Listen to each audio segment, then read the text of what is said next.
thank you guys for being here today and for helping me out with my last project in my speech class. And today we're going to talk about child obesity. And I'd first like to start off with a question. Does anyone know how many children are obese in America today? Just a guess. 5,000, 50,000. 25%. Okay. Well, those are all great guesses. Research tells us that 1 out of every 3 kids is overweight. Now, what if I asked you that same question 30 years ago? Do you think that you'd have the same answer? Yeah. Okay, well, we'll talk a bit and see if your opinion changes at the end of my talk. The reality is that child obesity has more than doubled in the last 30 years. And today we're going to talk about ways to avoid the epidemic of child obesity. So to frame our conversation, I'd like to talk about a few things. First, I'd like to talk about how we got here. I'd like to talk about the differences of the lifestyles today versus 30 years ago. And then I'd like to conclude with a few propositions of what we could do as far as solutions to help with the epidemic of child obesity. So how did we get here? Well, 30 years ago, kids were more active. They had at least 45 to an hour in recess every day at school. They walked to and from school, which seems odd, I'm sure, to a lot of teenagers and students these days. And they played outside every day as much as they could from the time they got home from school until it was time for dinner. Let's take a look at their eating habits and how their eating habits have changed. Most meals were home cooked. Eating out was a rarity, which also I think is a little odd to people today. And fast food was a treat, something savored for a special occasion. I find this interesting, but the fact is that the fast food industry is one of the largest growing industries in the last 30 years. So one of the last things that I'd like to point out are portions. And I have 2 soda cups here.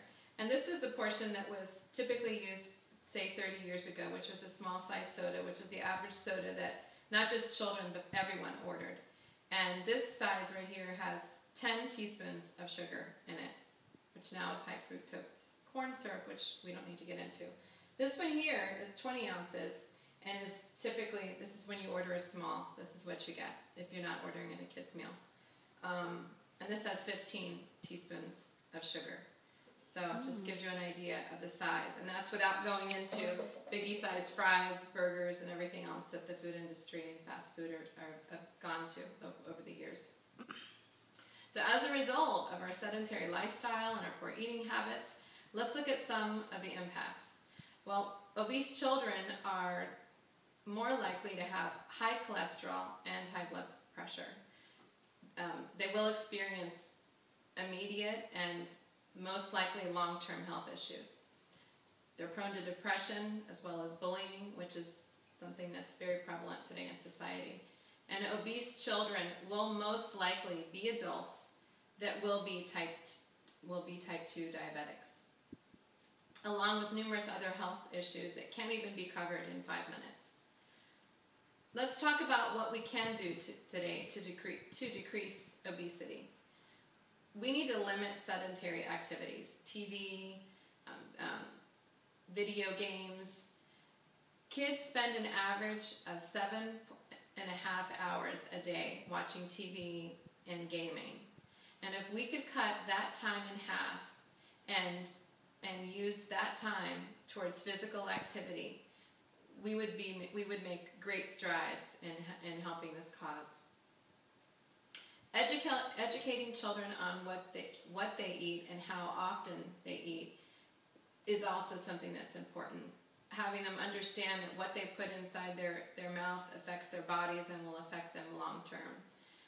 We need to increase the opportunity and expose them to healthier options of food and a more balanced diet. And lastly, parents tend to be very active in their child's education, but they need to be equally as active. They need to be equally as active in supporting their children in good eating habits and leading a healthy lifestyle.